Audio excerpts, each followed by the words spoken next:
শয়তান মানুষকে যতভাবে পথভ্রষ্ট করে এর মধ্যে অন্যতম হল জাদুবিদ্যা। ইসলামী শরীয়তে জাদু একটি কুফরি ও ধ্বংসের কাজ। এর কারণে মানুষের নেক আমল ধ্বংস হয়ে যায়। তাছাড়া ইসলামের দৃষ্টিকোণ থেকে এটিকে হারাম ও পাপ হিসেবে বিবেচনা করা হয়েছে। এর মাধ্যমে মানুষ অপশক্তি ব্যবহার করে অন্যের ক্ষতি বা নিজের স্বার্থসিদ্ধি করতে চায়।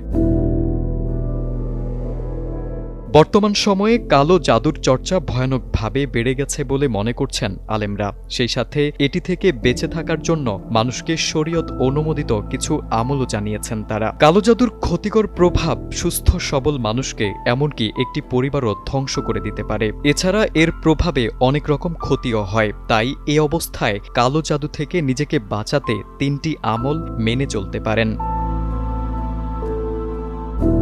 আমাদের প্রিয় নবী সাল্লাল্লাহু আলাইহি সাল্লামকেও জাদু করা হয়েছিল। তখন জিব্রাইল আলাইহিসসালাম তাকে ভিডিওতে উল্লিখিত এই দোয়াটি পড়ে ফু দিয়েছিলেন, যার অর্থ আল্লাহর নামে আমি আপনাকে ঝাড়ফুঁক করছি সব কষ্টদায়ক বিষয় থেকে, প্রত্যেক আত্মা ও ঈর্ষাপরায়ণ চক্ষুর অনিষ্ট থেকে আল্লাহ আপনাকে আরোগ্য করুন। আল্লাহর নামে আমি আপনাকে ঝাড়ফুঁক করছি।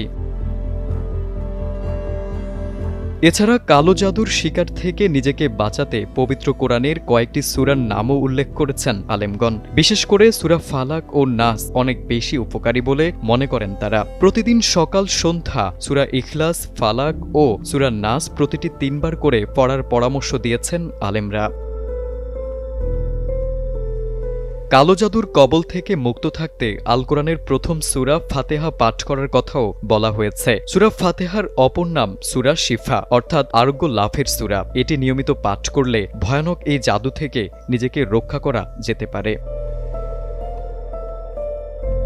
সর্বদা কেউ যেন কালো জাদু করতে না পারে সেজন্য নিজেকে সর্বদা আমলের মধ্যে রাখতে হবে। বিশেষ করে বেশি বেশি তাসবিহ পাঠ ও ইবাদত বন্দেগীতে মশগুল থাকতে হবে। এছাড়া ধর্মীয় নিয়মনীতি মেনে জীবন পরিচালনা করতে হবে।